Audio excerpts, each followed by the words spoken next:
네, 안녕하세요. 유현태입니다. 자, 오늘 두 번째 경기 또 리뷰해드려야 될 것 같습니다. 자, 오늘 두 번째 있었던 경기는 폭우 속에 벌어졌던 성남FC랑 울산 현대의 경기입니다. 이 경기는 힘겹게 울산이 1대0으로 승리를 거뒀는데, 글쎄요, 이번 경기는 사실 전술적으로 리뷰할 거는 사실 많지 않은 경기입니다. 그래서, 적당하게 평가를 해드리고 한 10분 내에서 끊어볼게요. 자, 이번 경기는 제 생각이지만 울산은 아무래도 로테이션을 돌릴 수밖에 없는 상황이 왔습니다. 그게 이제 지금 제가 전술적으로 리뷰하기가 쉽지 않은 점이라고 생각이 들어요. 왜냐면 대표팀에 이제 9명이나 갔다 왔다는 상황이라서 지금 이번 경기에서는 거의 이제 측면에 나왔던 그 풀백들만 제외하고 나서는 대체로 모든 선수들이, 그러니까 골키퍼 조현우까지 제외하고 모든 선수들이 이제 기존에 있던 팀에 남아있던 선수들이 대체로 출전을 하게 됐습니다. 그거는 울산으로서는 상당히 아쉬운 점이기도 하고 또한 어려운 점이기도 한데 개인적으로는 그런 말씀을 드리고 싶어요. 일단 먼저 이제 결과를 놓고 말씀드리면 사실은 제가 2018년인가요? 그 당시에 이제 기자 아직 하고 있을 때였죠. 그때 이제 전북 담당이라 전주를 자주 갈 때였는데 그 당시에 이제 얘기가 많이 나왔던 게 이제 사전 인터뷰 가면 항상 이제 최가인 감독님이 항상 찡찡거리시는 얘기를 들을 수가 있었습니다. A매치만 끝나면 그 당시만 하면 이제 그 당시만 해도 이제 월드컵이 있는 상황이라서 선수들이 나갔다 오면은 그때 3월에 이제 막 폴란드랑 막 북아일랜드랑 막 평가전하고 그럴 때였거든요. 그럴 때다 보니까 선수들이 가는 선수들이 한 6명, 7명씩 전북에서 대표팀, A대표팀만 그렇게 가는 상황인데 이 선수들이 갔다 오면 시차가 심해서 역시차 걸린다. 이제 가서 시차 적응되면 이제 들어와서 다시 시차가 또 있다는 거죠. 그런 상황이라서 컨디션이 개판이다.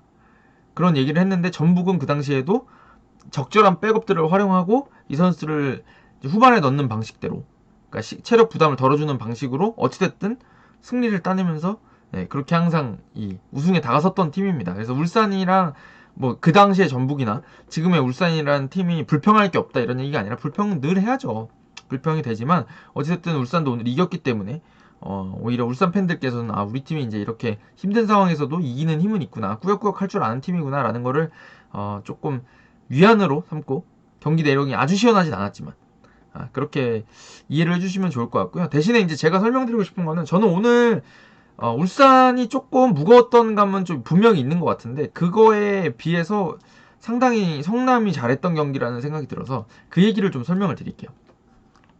자, 일단 울산이란 팀은 제가 이제 홍명보 감독님한테 이제 여쭤봤습니다. 과연 이 수비적으로 내려선 팀을 상대로 어떻게 해야 되냐 이런 얘기를 했더니 사실 대구전에선 슈팅을 너무 아꼈다. 그리고 어찌됐든 간에 이 중거리 슈팅을 과감하게 시도하고 또 그다음에 막 이렇게 침투 패스를 넣고, 그러니까 부담을 주는 패스를 시도해야 된다는 거죠. 예를 들면 그러니까 이게 뒤에서 이렇게 돌리다 뺏기면은 역습이잖아요. 근데 이게 패스가 사실은 이 선수가 이렇게 김지현이 앞으로 움직여주고 여기다 술패스가 들어간다. 예를 들면이에요.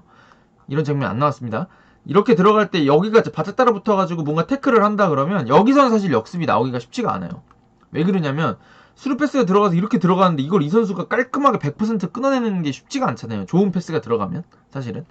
그럼 이제 걷어내는 정도가 대부분이죠. 그러면 이 선수들을 괴롭게 만들 수 있다는 거죠. 이제 그런 식으로 풀어가겠다는 말씀을 하셨어요. 그거는 그 말인 즉슨 지금 그 울산의 이제 장신 공격수가 막 그 일류첸코 구스타브처럼 트윈 타워가 있는 게 아닌 상황이니까, 또 김지현 선수가 뭐 높이가 낮진 않지만 또 엄청 높지도 않잖아요. 그리고 발밑이 더 좋은 선수고, 그런 선수가 있는 상황에서 무리하게 성굵은 축구를 할 필요는 없다. 그런 얘기를 하는 거라고 볼 수가 있습니다. 근데 이제 오늘 이번 경기에서는 그러니까 정리를 드리자면 울산은 기본적으로 발밑으로 뭔가 만들어서 해결해가는 거에 강한 팀입니다. 사실은.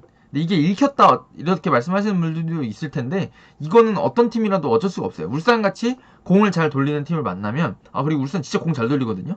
이런 팀을 만나면 중하위권 팀들은 울산 상대로 비겨도 되라고 생각하고 내려선단 말이에요. 사실 울산한테 승점 1점 따가면 성공이고 다른 팀 상대로 승점 3점 따면 되잖아요. 사실 그렇게 생각하기 때문에 울산 같은 팀들은 필연적으로 만나는 거다 라는 생각이 듭니다. 그리고 이제 하나 더 첨언드리자면 주니오가 있을 때는 어찌됐든 그냥 페널티 박스 안에 우겨 넣어가지고 주니오가 거기서 뭔가 하나씩 만들어줬잖아요. 주워 먹기부터 해가지고 뭔가 해줬는데 이제 그게 이제 안 되는 상황이 온 거죠. 그래서 제가 보기에는 지금 울산이 하고 있는 어떤 계속 만들어가는 축구가 그것만 정답이냐라고 한다 그러면 저는 정답이라고는 말씀드리지 않겠습니다. 하지만 해답지 중엔 하나다. 여러 가지 해답 중에는 분명히 의미가 있는 해답이라는 생각이 듭니다. 그런 걸 그 기조를 유지하는 상황이었고 그 다음에 선수들 컨디션이 조금 생각보다 좀 떨어져 있는 상황이었다는 거를 고려를 해야 됩니다. 일단 거기까지 고려를 하는데 자 여기에 이제 더해져가지고 경기라는 건 어찌됐든 상대적입니다. 아무리 울산이 컨디션이 안 좋다고 하지만 제가 같이 뛰고 있는 대학교 동아리 팀이 가서 울산을 상대했다. 그럼 가지고 놀았겠죠. 그죠?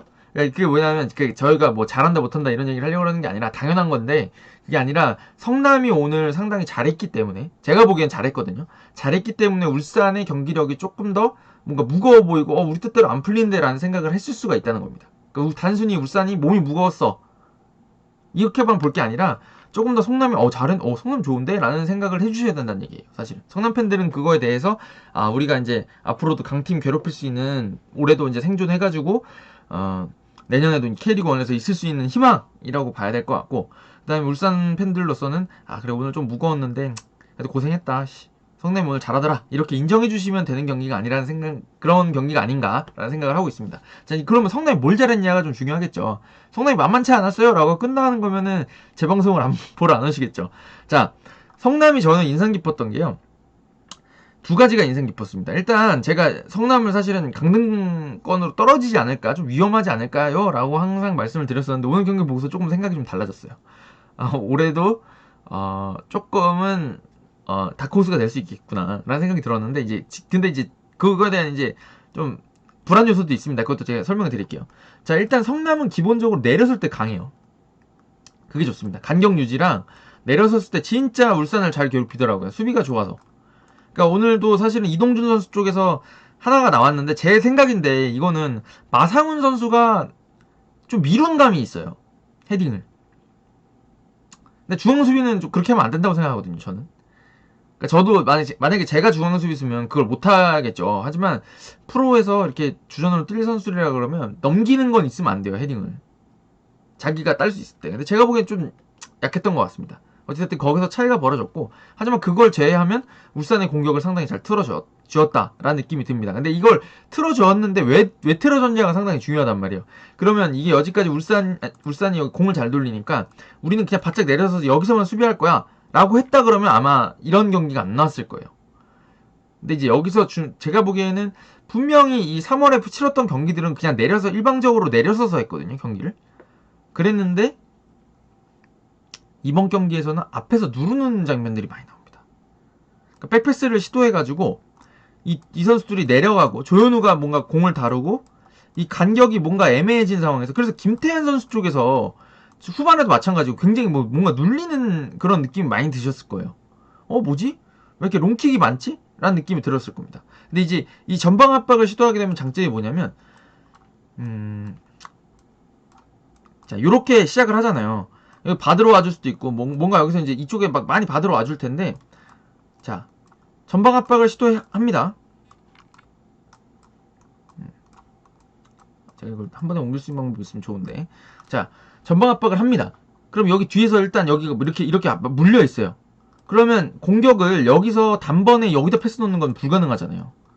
왜 그러냐면 날아가는 것 자체도 쉽지가 않은데다가 날아가는 동안에 이 선수가 놀고 있을 리가 없거든요. 헤딩 따로 나오거든요. 그러니까 이게 공격적인 위치에 들어가고 싶으면 여기를 한꺼풀을 벗겨내야 돼요.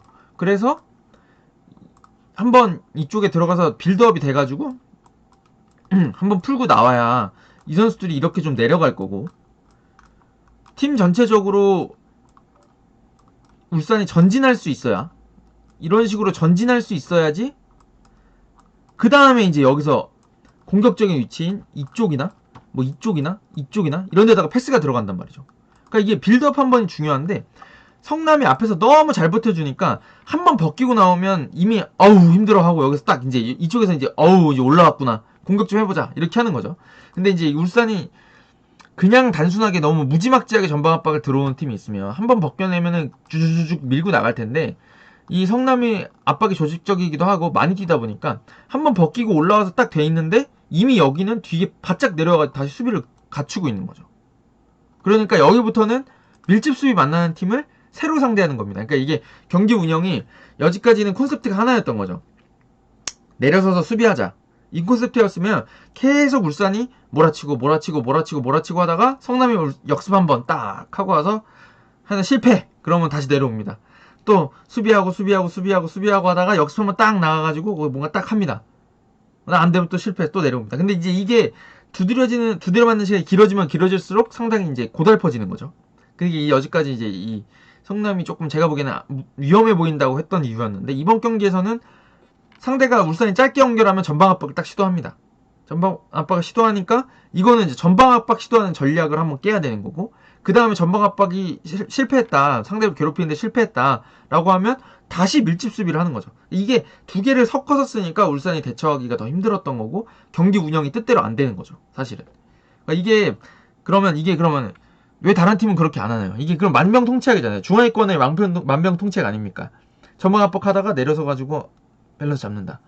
그리고 그거 하면 강팀이 어렵다며. 그럼 왜 다 안 하는 건데? 라고 물어보실 거 아닙니까? 이게 뭐냐면 체력을 엄청 써요. 이게 전방 압박 자체도 힘든데 내려서 가지고 수비적으로 내려서는 거 얼마나 힘들겠어요. 그러니까 되게 많이 뛰어야 되는 전술이고 힘들단 말이죠. 그러다 보니까 이게 제가 이제 아까 불안 요소 말씀드린다고 했던 게, 여름 되면서 주전 선수들이 퍼지기 시작하면 이게 급격히 이 전략이 무너질 가능성이 있어요. 잘 생각해 보시면 작년에도 성남이 시즌 초반에 잘했어요. 잘하다가 중반부터 뭔가 삐그덕거리면서 무너지기 시작했죠. 저는 그거는 뭐 물론 당연히 단순히 체력만의 문제는 아니라고 생각해요. 근데 콘셉트나 그런 것들이 좀 시즌 초반에 너무 잘 되다 보니까 그런 쪽이 좀 빨리 노출되고 또 빨리 이제 수정을 하느라고 그랬던 것 같은데, 어찌됐든 간에 이제 이번 경기에서는 이 많이 뛰는 축구로 울산을 충분히 괴롭혔다는 생각이 듭니다. 그리고 울산의 좀 긍정적인 면이라고 한다 그러면, 저는 바코가 좀 좋은 걸 보여준 것 같아요. 몇 번씩. 아주 좋은 건 아니었는데 좀 쉽게 하고 드리블 몇 번 시도하고 그런 거 좋았는데, 바코라는 선수가 보니까 볼키핑이 진짜 좋아요. 발밑에 들어오는 거를. 그러니까 지금까지 생각해보면 김인성이나 이동준이 나쁜 선수라는 게 아닙니다. 이동준이나 김인성은 진짜 빠르고 이 저돌적이고 그러니까 김인성 힘과 어떤 스피드의 조합이라 그러면 이동준은 진짜 순수 스피드잖아요. 이 두 선수가 뭔가 다른 의미지만 어찌됐든 빠른 발로 뭔가를 이제 하는 스타일이었는데, 바코 이 선수는 약간, 저는 솔직히 말해가지고 바지 내려가지고 엉덩이 큰 거부터 해가지고 약간 아자르 같은 느낌이 좀 있거든요. 발밑에 들어온 거를 굉장히 관리를 잘하더라고요. 근데 이게 지금은 이번 경기에서는 몇 번 드리블 돌파가 안 나오고 한두 번 정도 나왔죠. 한두 번 정도 나오고 대체로는 조금 쉽게 하는 경향이 있었는데, 이 선수가 제가 이제 처음에 봤던 영상들을 보면 굉장히 저돌적으로 드리블을 치는 선수입니다.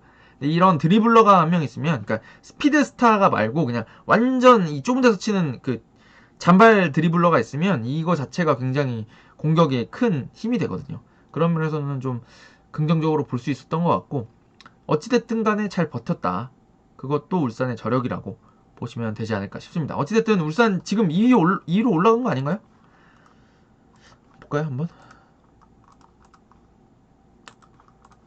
순위를 봅시다. 자, 울산이 2위로 올라왔네요. 전북하고 한 경기 차이고. 그렇다 그러면 울산 팬들께서는 그래, 역시 우리 팀 어려운 중에도 잘하는구만, 이렇게 이해를 해주시면 되지 않을까 싶습니다. 참 재밌는 경기였고요.